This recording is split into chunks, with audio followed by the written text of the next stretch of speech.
আসসালামু আলাইকুম। আবৃত্তি করছি কবি রবীন্দ্রনাথ ঠাকুর রচিত ইচ্ছামতি কবিতাটি। যখন যেমন মনে করি তাই হতে পায় যদি, আমি তবে এক্ষণি হই ইচ্ছামতি নদী।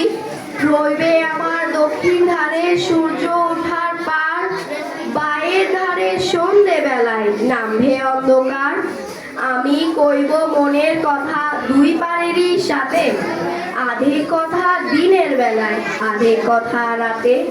যখন ঘুরে ঘুরে বেড়ায় আপন ঘায়ের ঘাটে, ঠিক তখনই গান গেয়ে যায় দূরের মাঠে মাঠে।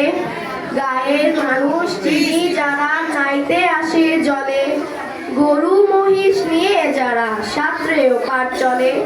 দূরের মানুষ যারা তাদের নতুনতর বেশ, নাম জানিলে গ্রাম জানিলে অদ্ভুতের এক শেষ। ধন্যবাদ। আসসালামু আলাইকুম।